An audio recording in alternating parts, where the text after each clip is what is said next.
I'm trained as a pediatric cardiologist, and I've taken care of hundreds of children with Down syndrome who about half of them suffer from fatal heart defects that if left untreated, they would not survive.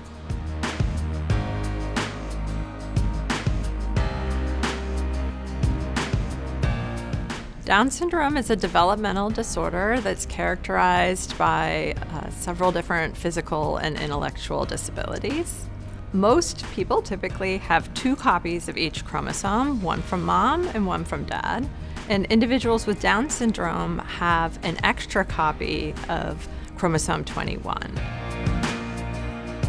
So we know that having 3 copies of chromosome 21 is the reason you have Down syndrome, but we don't know what it is about that 3rd copy. And so we think that there are specific genes that when you have them in 3 copies are bad for heart development. And in our study, we found one of the genes that when present in 3 copies disrupts normal heart development.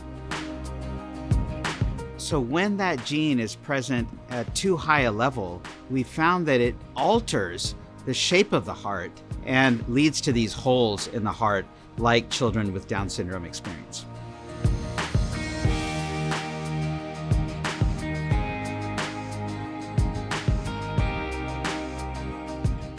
It's important that we were able to identify a new causal gene for the congenital heart defects in Down syndrome because most of the hypotheses in the field weren't focused on this gene at all. It wasn't on anyone's radar, and the genes that were being followed up as potentially causing the disorder, the experiments weren't really getting us to the bottom of things because we weren't following the right target.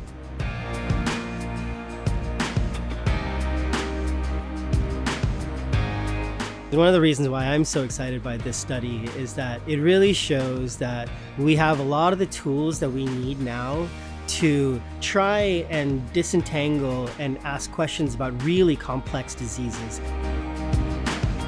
This discovery is important not just for people with Down syndrome, but for other people who have holes in their heart. And our ultimate hope is that by understanding how these holes in the heart develop, we'll be able to someday prevent these defects from even happening by treating the mother with something that would keep the baby from even having a heart defect ever.